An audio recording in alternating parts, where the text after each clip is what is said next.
I have told this to 3 people in 11 years, and each time I have started in the same place. The sound the resupply bird made coming down into gray water, and the woman who stepped off it that no one bothered to look at twice. You have to understand what gray water was. It was a fist of gray rock and sandbags on a saddle above the valley town of Marat, a place division had built because the map said the road below it mattered, and then mostly forgot about once the road stopped being interesting. 40 of us up there. 1 mortar tube, 2 heavy guns, wire on 3 sides and a slope on the 4th so steep we called it the free flank because nobody in his right mind would come up it.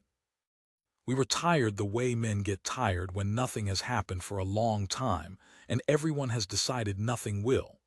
That is its own kind of danger, but at 26 years old, and holding an outpost that division had handed me because the captain rotated home and no replacement came, I did not know that yet. I thought quiet meant I was doing something right. The bird came in low and hard off the ridgeline, the way they did to give the marksmen in the hills less to work with, and it kicked up a wall of gray grit that stung through my sleeves. I was on the pad to sign for the ammunition and the mail and the 2 cases of something the mess sergeant had begged for, and I was already counting crates in my head when the crew chief handed me a manifest with a line at the bottom I hadn't been warned about. 1 passenger. Personnel division. No name I recognized. Just a note that read, readiness assessment code to facilitate. I remember the exact heat that went up the back of my neck. Because I knew what that meant. It meant somebody at division, safe behind 3 rings of wire and a generator that ran all night, had decided that a lieutenant running an outpost by himself needed grading. It meant paperwork and a checklist, and some staff officer walking my line with a clipboard telling me my fighting positions were 4 inches shallow of the manual. I had been in the field 11 months. The idea of a desk major flying out to score me like a training lane put a taste in my mouth I did not like. Then she stepped off the bird. She was not what I expected, which is to say she was exactly what I expected, which is the whole trouble with expecting things. Middle height.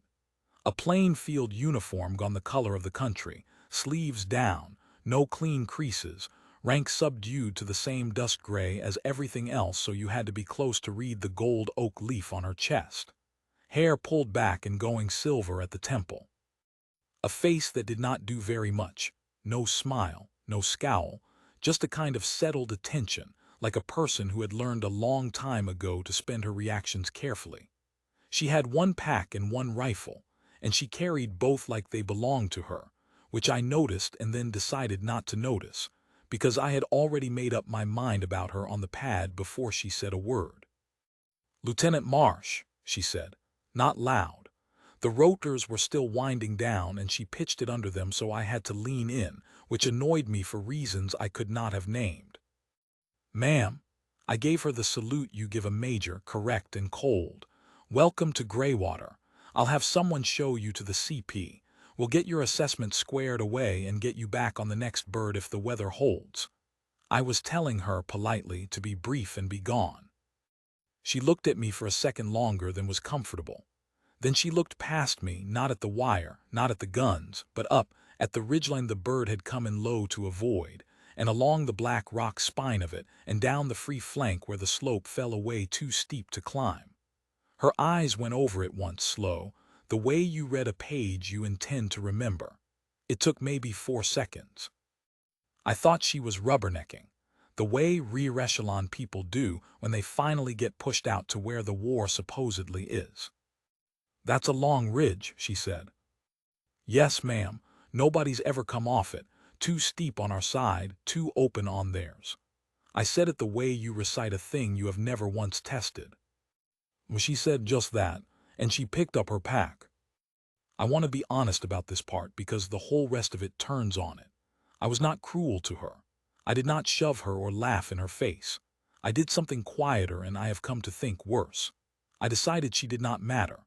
I filed her the way you file a form, staff, division, temporary, irrelevant, and everything she did for the next day I ran through that filter, and the filter turned every true thing about her into evidence for what I already believed. When she looked at the ridge, I saw a tourist. When she carried her own pack, I saw a woman making a point. When she asked a hard question, I heard a checklist. It is a remarkable thing, how much a man can look at and not see once he has decided.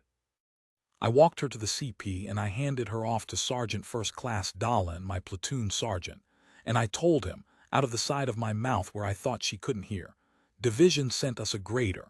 Give her the tour, keep her out of the way, and let's get through it. Dahlin, who had been soldiering since before I could shave, gave me a flat look I chose not to read and said, "Yes, sir," in the voice he used when he thought I was being a fool but had decided I was allowed to be one. She heard me. I know now that she heard me, because that evening in the canteen, when I made it worse in front of everyone, she did not look even slightly surprised. That was the first day. The dismissal was already done. I just hadn't said it out loud yet. The canteen at Greywater was a plywood room dug half into the hillside with a bar built from ammunition crates and a coffee urn that never quite got hot enough. It was where the off shift went to be human for an hour. That night it was crowded because the resupply had brought 2 cases of soda and the mail, and there is nothing like mail to make 40 men loud. I came in late after walking the guard, and the room had that warm noise to it, and the major was sitting at the end of the bar with a canteen cup of the bad coffee, not talking, just watching the room the way she'd watched the ridge. Somebody, it was Corporal Reese, who was young and quick and liked an audience, was holding court about the last time Division had come out to help. And he did an impression of a staff officer measuring a foxhole with a folding ruler. And the room laughed, and Reese, riding it, tipped his chin down the bar at the major and said, "No offense, ma'am, but what exactly does a readiness assessment do for us up here? You gonna write us up for the coffee?" And here is where I could have been decent, and was not. I could have shut it down. Instead, I leaned on the crate bar with my own cup and I gave the room the little tired smile of a commander who is in on the joke, and I said, "Easy, Reese. The major's just here to grade the paperwork. Long as our forms are neat, we'll pass." And I turned to her and I said it to her face, friendly as a knife. "That about right, ma'am, boxes and forms. Because I'll tell you now, the boxes are messy up here. We've been a little busy." The room laughed again. It was my laugh they were laughing with, the acting commander's laugh, and that is the thing about rank. It lends your cruelty weight. I had just told 40 men that the major was a clerk, and they believed me because I was the one holding the outpost and she was the one who'd flown in on the mail. She set her cup down. She did not color, did not stiffen, did not fire anything back.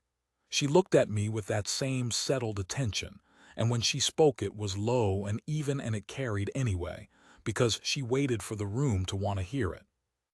"Your east gun," she said. "The heavy on the east corner. Its field of fire stops about 40 meters short of the base of that long ridge. There's a fold in the ground there, a dead space, maybe waist deep, running from the ridge base almost to your wire. A man could move up that fold from the free flank and your east gun would never see him until he was inside the wire." She paused. "You've got the whole outpost oriented on the valley road because that's where you expect trouble. Your back is to the one way somebody could actually come."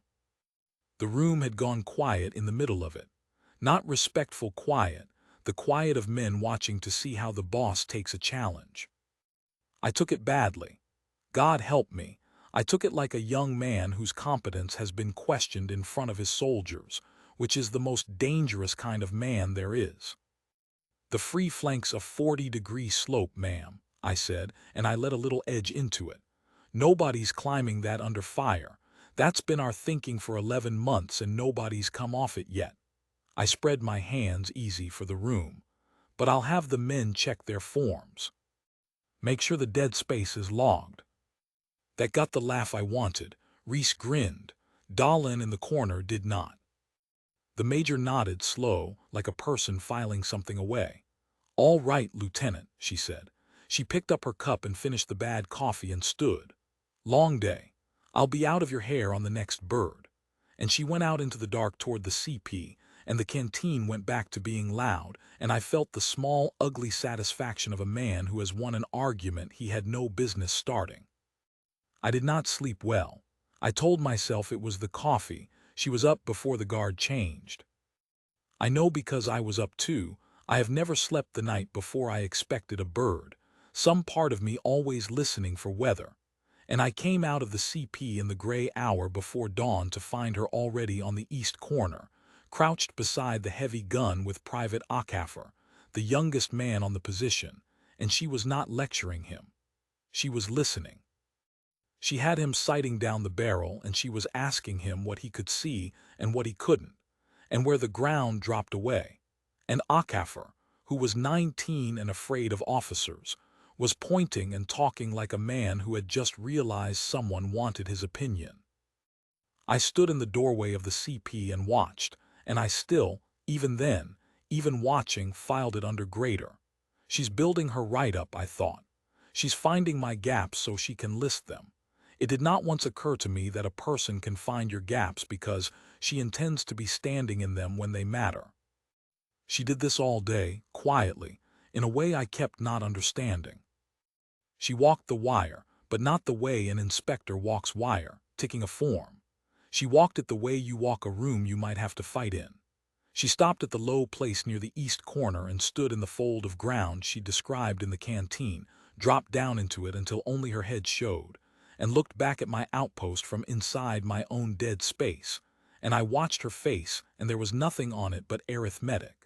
She paced the distance from the fold to the wire, counting under her breath. She looked at where I'd sighted the mortar and where the two heavies could and couldn't reach, and she found, I learned this later, the exact seam where their arcs didn't overlap, the sliver of ground where a man could stand and not be covered by either gun. She never wrote a word of it down. She kept it in her head. Around midday she found Dahlin, and the two of them talked for a long time by the ammunition bunker, low, and I saw Dahlin nodding the way he did when a thing made sense to him, and once he glanced over at me and then away, and I felt, obscurely, that I was being managed, and I resented it. Late in the afternoon she came and found me on the CP step. She had her rifle slung and her hands were dusty, and she stood in front of me with that settled quiet, and she said, "Lieutenant, can I give you one recommendation, not for the assessment, just soldier to soldier?" I should have heard the offer in it, the way she set the clipboard down, so to speak, and spoke to me as one fighting soldier to another. I heard condescension. "Go ahead, ma'am," I said. "The gun tonight," she said. "The east heavy or the mortar either. Relay one of them to cover that fold in the seam by the east corner. It's an hour of work. Shift your night guard so you've got 2 men who can see down the free flank, not 1.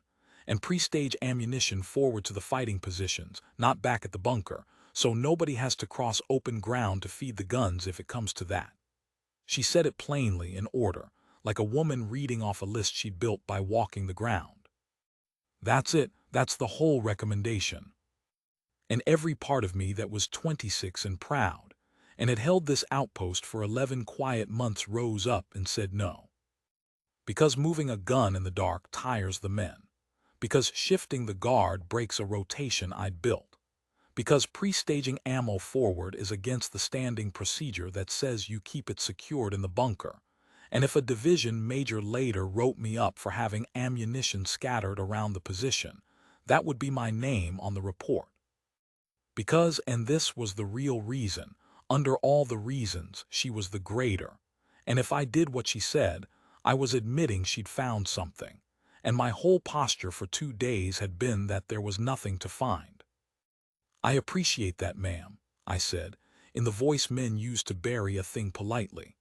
"We'll take it under advisement, but we've got our procedures dialed in up here, and the men are tired, and I'd rather not have them tearing down gun positions in the dark over a slope nobody's ever climbed.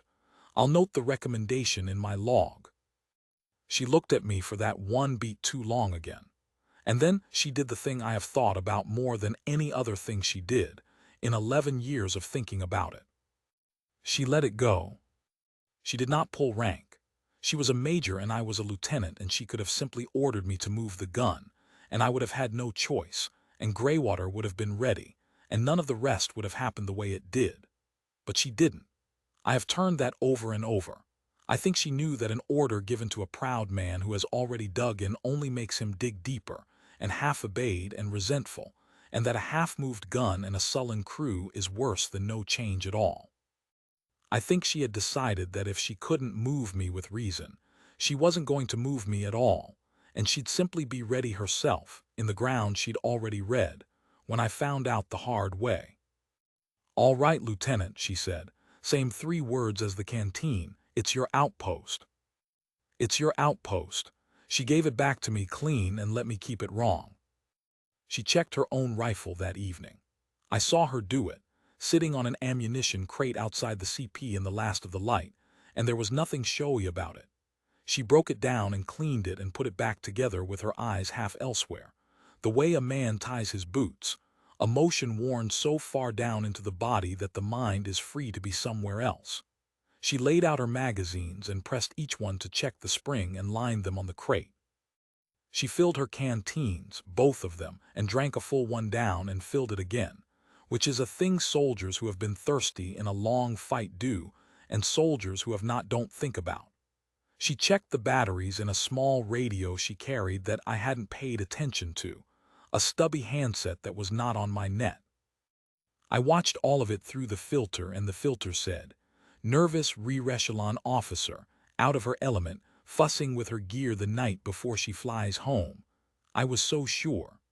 That is the part I cannot fully forgive in myself, not that I was wrong, but that I was so comfortable being sure. The bird was supposed to come at first light to take her back to division. It never got the chance. They came at 2 in the morning, off the free flank, up the slope nobody had ever climbed. I want to describe it the way it actually happened, which is not the way it happens in the pictures. There was no bugle, no wave of men. There was first almost nothing, a wrongness in the dark on the east side that the guard felt before he could name, and then a single shot that was not one of ours, and then the night tore open all at once. They had come up the 40-degree slope in the black hours on their hands and knees, quiet, and they had come up it exactly where she'd said a man could come, into the fold of dead ground below the east corner, and they had massed there in my blind spot while my whole outpost slept facing the valley road. The East Heavy, the gun she'd asked me to relay, opened up and found it could not depress far enough or traverse far enough to reach the men already in the fold. Its rounds went out over their heads into the empty valley, exactly as she had told me they would, at a canteen bar, while I made the room laugh. I came out of the CP into a world I did not recognize. Muzzle flashes strobing the east wire. Someone screaming for a medic. The mortar crew running the wrong way because the ammunition was back in the bunker, across open ground, where I had insisted it stay. Akafer's gun hammering uselessly high. And below it all, under the noise, the sound I still hear, the scrape and grunt of men coming through the wire on the one side we had never once truly defended. I froze. I am not proud of it, and I will not dress it up. For a space of seconds that felt very long, I stood on the CP step and my mind produced nothing. 11 months of quiet, and I had built my whole competence on quiet, and now the quiet was gone and I had no procedure for this, no drilled response, because I had spent the 2 days a real soldier had offered me warnings dismissing them to protect my pride. My officers were the same. Lieutenant Vance was shouting into a radio that no one was answering. Reese, quick, funny Reese, was firing into the dark without a target, just to be doing something. The whole outpost was 40 brave men and no order, and the fold on the east side was giving up more shapes every second, and we were, in the space of about 90 seconds, about to lose Greywater and everyone on it. And then a voice cut through it. Not loud. That was the thing, it was not loud, and that is why it worked, because everyone was already shouting and a shout would have been one more thing to shout over.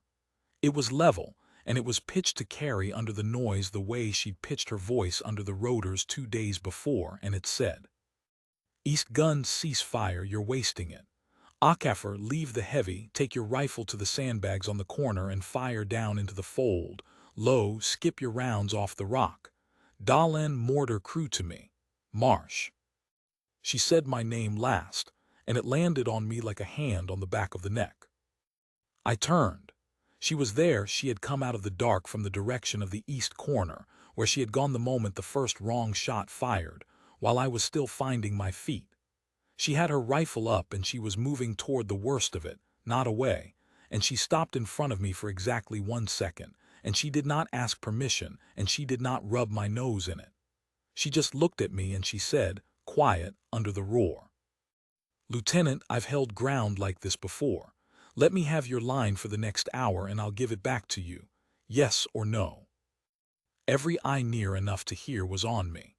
My whole authority, the authority I'd used to make a room laugh at her, was in my hands, and it weighed nothing, because authority that can't hold the line isn't worth the crate it's printed on, and some part of me, the part that would rather be a live fool than a dead one, knew it.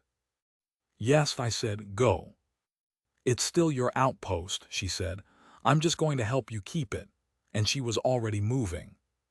"That's the hinge, by." She's taken the reed and Marsh has handed her the line. "Say continue and I'll roll through the methodical defense, the cost, the Anvil actual reveal on the net, the salute, and the closing line. Then update both trackers for 353. Continue what she did over the next 4 hours. I have spent 11 years trying to describe to people who weren't there. And I have never gotten it right, because the thing that made it extraordinary was that none of it looked extraordinary. There was no single moment you could point a camera at. There was just a woman doing, in order, calmly, the 20 small correct things that 40 panicking men could not think of, and doing them in the right sequence, and the outpost slowly, grudgingly, becoming a defense instead of a slaughter. The first thing she did was stop the waste. Half my men were firing into the dark at nothing, burning through magazines to quiet their own fear, and she moved down the line and put her hand on shoulders and said, close to each ear, "Pick a target. If you can't see one, hold." Not shouted, said. And the firing that had been a continuous terrified roar broke up into aimed shots, and suddenly the volume of fire dropped by half and its effect doubled, because now the rounds were going where the men were coming instead of into the sky. I watched Reese, who had been emptying magazines into blackness, go still under her hand, take a breath, and start firing like a soldier again. She spent maybe 90 seconds doing this along the whole line, and it changed everything, and it cost nothing, and I would never in 100 years have thought to do it first. The second thing she did was fix the ammunition. The problem I had made rounds locked in the bunker, across open ground, she did not waste breath blaming me for. She grabbed Dahlin and 3 men, and they ran a human chain, low, along the reverse slope where the fold couldn't see them, and inside 4 minutes there were crates of ammunition forward at the fighting positions where they should have been all along. She had found the covered route by walking my ground the day before, in the daylight, when I thought she was building a write-up. She had already solved this problem 24 hours ago. She was just executing a plan she'd made while I laughed at her. The third thing she did was the fold itself. She got Akafer and 2 others up onto the east corner sandbags, and instead of trying to reach the men in the dead space with a heavy gun, which couldn't, she had the riflemen fire down and skip their rounds off the rock face at the base of the ridge, so the ricochets came into the fold sideways, into the one place the men had thought was safe. I heard the change in the enemy fire when she did it. A hesitation, a scramble, the sound of men discovering that their covered position wasn't covered anymore. She had turned my dead space into their dead space using nothing but 3 rifles and an understanding of how a bullet behaves when it hits stone. And the whole time she was reading. That is the part I understand best now, having thought about it for so long. She was not reacting to the fight. She was reading it a step ahead, the way you read a page you already half know.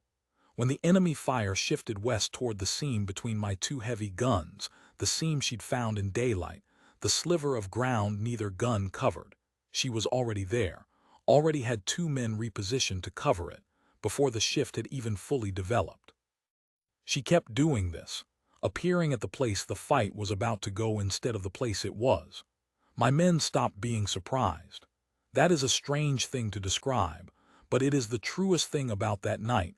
The outpost stopped being surprised because she was never surprised, and steadiness is contagious in exactly the way panic is. She rationed everything. She knew, I don't know how she knew, but she knew that this was not a raid that would break and run, that they had climbed that slope in the dark because they meant to have gray water, and that meant a long night. And a long night meant ammunition was the thing we would run out of before we ran out of courage. So she paced us. She moved down the line telling men to fire single, aimed shots, to let the enemy come into the close band where every round counted, to stop answering the long-range fire that was only meant to make us waste ourselves. Make them pay to move, she said, over and over low, and make them pay in a currency we've got more of than they do. She was doing math the whole night, rounds against attackers, minutes against dawn, and she never once let us see it as fear, only ever as arithmetic, and the calm of it held us together. We lost the east corner around the third hour. I need to tell this part honestly because it is where I learned what she was made of. They massed and rushed the east corner sandbags, and it was too many for the 3 men there. And Akafor went down, hit through the shoulder, alive but out, and the corner fell. And for a moment there was a hole in my line big enough to lose the whole outpost through. This is the moment where a defense usually dies. Not when the first position falls, but in the ragged seconds after, when the men beside it see it fall, and decide the night is lost and start to come apart. She did not let those seconds happen. She was there before the corner had finished falling. She pulled 2 men off the quiet valley-facing side of the perimeter, the side I would have been too frightened to strip, because what if the valley road came alive too, and she took them and she went into the gap herself? She did not send them. She went in front of them into the worst of it, into the place my whole outpost was flinching away from, and she held the broken corner with her own rifle and 2 riflemen while Dahlan dragged Akafor clear. I watched her fight in that gap, and it was the least dramatic thing you ever saw, and it has never left me. She did not spray. She did not scream. She fired in short, spaced, aimed bursts, moving between 2 firing positions so the enemy could never fix where she was, always dropping to reload behind cover and coming up somewhere new, reading the ground even then, even in the middle of it, using a fold of the sandbags I hadn't known was there, using the muzzle flash of the man beside her to time her own so the corner never went fully dark. She held that hole in my line for what the log later said was 19 minutes, on a rifle and whatever she could reach, until Dahlan brought up 4 more men and resealed it. 19 minutes. I have stood in a lot of long minutes since, and I cannot imagine 19 of them in that gap. She took a round across the back of the left arm somewhere in there. I didn't know until afterward. She never mentioned it, never favored it. Tied it off with a strip of her own sleeve one-handed while she was talking to Dahlan about the next thing, and kept going. When I saw it in the gray of the morning, the dark stain from shoulder to elbow, and understood she'd carried it for the last hour of the fight without a word, I had to turn away for a moment, because I had made a room full of men laugh at her, and she had bled quietly into my outpost's dirt to give it back to me. It was near the end of the 4th hour, with the black starting to go gray at the edges, and the enemy fire finally thinning as the attackers understood they had spent their night, and their numbers on a position that would not break, that I found out who she was. I was beside her at the CP, both of us behind the sandbags and her small stubby radio, the one off my net, the one I'd watched her check batteries in and filed as fussing crackled, and a voice came up on it. It was a command voice, a full colonel's voice by the weight of it, from the relief column that her handset had been quietly talking to for 2 hours while she fought. A column I hadn't even known was moving because she'd called it up herself in the first 10 minutes without telling me, because she'd known before I did that we'd need it. And the voice on the radio said, "Greywater Element, this is Sabre 6. We are 20 mics out coming up the valley road. Give me a situation. Go ahead, Anvil Actual." Anvil Actual. I did not understand it at first. Actual means the commander, the real one, the person the call sign belongs to, not a stand-in. And Anvil was not a name I'd been given for anyone at division. I looked at her, and she keyed the handset with the hand that wasn't ruined, and she gave that colonel a situation report in about 15 seconds. Clean, complete, every number right, our strength and our casualties, and the enemy's axis and the ground. The report of someone who had held the entire shape of a 4-hour battle in her head the whole time without ever once seeming to strain. And Dahlin beside me said quietly, Dahlin who had talked with her by the bunker, Dahlin who had known or half known and said nothing because she'd asked him to, Dahlin said, Anvil, that's the fire base on the northern border, 2 years back. They came at it with everything and it held to the last rifle. He looked at me. The commander who held it, that's her. That's the call sign that held the line when the whole border was folding. She was not a staff major. She had never been a staff major. She was a combat commander between commands, parked at division for a few weeks the way they park people whose next command isn't ready yet, and she had drawn the readiness assessment because someone at division figured it would keep her busy. And she had flown out to grade my outpost, and she had walked my ground, and she had seen in 4 seconds what I couldn't see in 11 months, and she had offered it to me plainly, and I had made a room laugh at her. And then she had stayed and held my line with her own rifle and her own blood and had never once, not one single time, said the thing she could have said, which was, I told you, I am somebody, you should have listened. She never said it. Not on the radio, not to me, not to anyone. She gave the colonel his report, and she set the handset down, and she went back to the line to keep the men aimed and steady through the last thin gray of it, because the fight wasn't over just because she'd been named, and she was not the kind to stop fighting to be admired. The relief column came up the valley road at dawn with the light behind it, and the last of the attackers melted back down the free flank they'd come up, and it was over and Greywater held. 40 men had gone into that night. 38 walked out of it. We lost 2 good men, and I will carry their names the rest of my life, but there should have been 40 names, and there were 2. And the difference between 2 and 40 was a woman I had called a clerk. The Colonel Saber 6, a lean gray man who came up the hill fast when the column reached us, found her on the east corner where the whole thing had started, tying off Akaffer's shoulder better than the field dressing had, and he stopped a few feet off and he came to attention and he saluted her, full and correct, in front of my whole outpost, and he held it. Ma'am, he said, they told me at division you'd flown out to grade an outpost. Looks like you did more than grade it. She returned the salute and said only, the lieutenant's men held their line, sir. I just helped them keep it. And she nodded at me when she said it, gave me the credit in front of the colonel, that I had not earned and did not deserve. It's still your outpost. And I understood then that she had been giving me the outpost back the whole night, the whole time, in every choice she made, so that when the sun came up it would still be mine and not hers, so that I would be a lieutenant who held Greywater and not a lieutenant who'd been saved.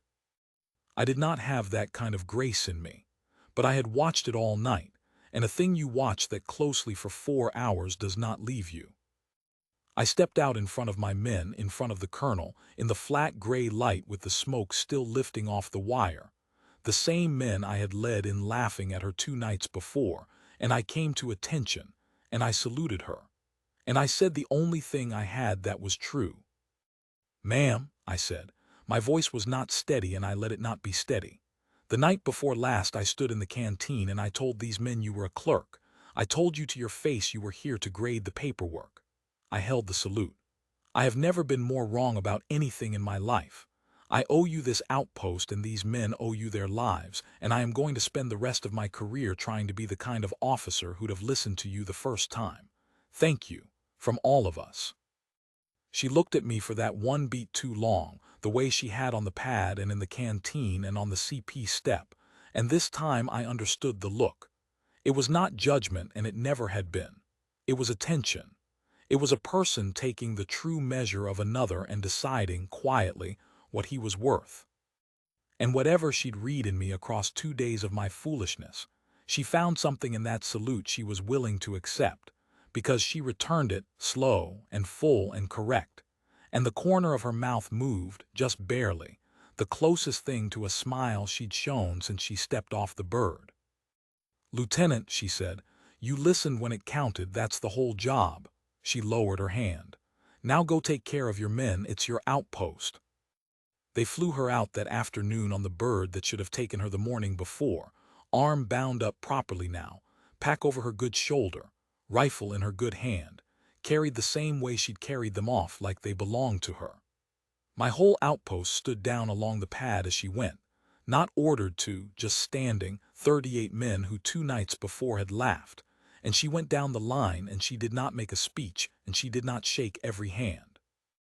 She just looked at each man for that one beat, the attention, the taking of measure, giving each of them the thing she'd given me, being seen by someone who could not be fooled and had decided you were worth the look. I have made a career since. I command more than an outpost now, and I have a reputation, I'm told, for listening to the quiet ones, for walking my own ground, for never letting a room laugh at the person who just told me the hard, true thing. Men think it's humility. It isn't. It's the memory of a gray morning and a bound-up arm and a salute I owed, and a woman who held my line and gave it back to me, and never once told me I'd been a fool, because she understood something I have spent 11 years growing into. That the finest soldiers don't make you feel their strength. They leave you standing taller in ground they bled to hold, and let you believe you held it yourself. We called her a clerk. She was the reason 38 of us saw the sun. I have never in my life been so glad to have been so wrong, and I salute her still, every quiet morning, in the only place it matters now, where I keep the men I failed and the one who would not let me fail them all.